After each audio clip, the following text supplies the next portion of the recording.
E a gente continua falando sobre a Covid-19. A Agência Nacional de Vigilância Sanitária divulgou orientações para reduzir os riscos de exposição ao novo coronavírus para as equipes de profissionais que trabalham nas farmácias e drogarias e aos clientes. Ao vivo, o repórter Cláudio Rocha vai trazer os detalhes dessas orientações. Cláudio, quais são essas orientações? Uma boa noite para você, seja bem-vindo. Olá, Gilvan, boa noite para você, muito obrigado. Gilvan, entre essas medidas, os estabelecimentos devem instalar barreiras de proteção entre os funcionários e os clientes. Aqui comigo a diretora do Conselho Regional de Farmácia, a farmacêutica Larissa Carvalho. Larissa, boa noite, seja bem-vinda. Quais seriam as outras medidas adotadas pela Anvisa e como seriam essas barreiras? Boa noite, Cláudio. Boa noite, Gilvan. Boa noite a todos que nos acompanham. Então, Cláudio, citando alguns exemplos de barreiras que devem ser implementadas nas farmácias, a gente pode destacar o fornecimento de álcool 70%, seja ele em gel ou solução, a identificação do distanciamento desse usuário ou cliente no momento em que ele aguarda numa fila, a colocação de uma barreira física que separe esse atendimento, né, a pessoa que está atendendo do cliente.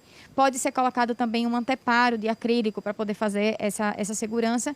E existem algumas outras medidas. Por exemplo, se a farmácia fizer realizar testes para Covid, né, o acesso dessa pessoa que vai fazer o teste tem que ser um acesso diferenciado por um outro corredor, inclusive até o local do pagamento também, porque pode ser uma pessoa possivelmente infectada, por exemplo. Além disso, precisa ser respeitada a lotação máxima desse estabelecimento, né? Então, há necessidade de se fazer o controle da quantidade de pessoas.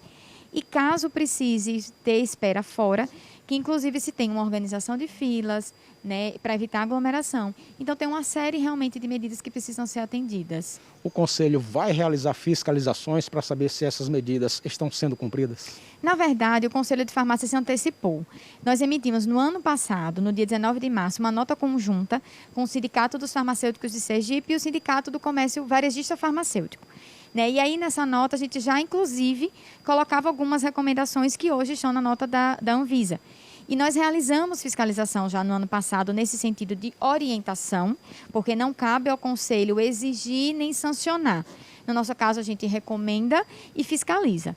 Né? Fizemos 350 fiscalizações no Estado no ano passado. Né? E aí, quando era averiguada uma situação de não conformidade, essa situação era passada para a vigilância sanitária. A população pode denunciar possíveis irregularidades? Pode e deve. Existem os canais diretos das vigilâncias. Então, por exemplo, se for no interior que não tem a vigilância municipal, pode-se fazer a denúncia no número 155 para a Vigilância Sanitária Estadual. No caso de Aracaju, no número 156.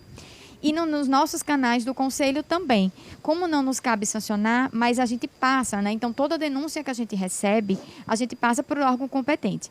E aí nós temos o e-mail da ouvidoria, que é ouvidoria@crfse.org.br, ou no nosso site, que é o www.crfse.org.br.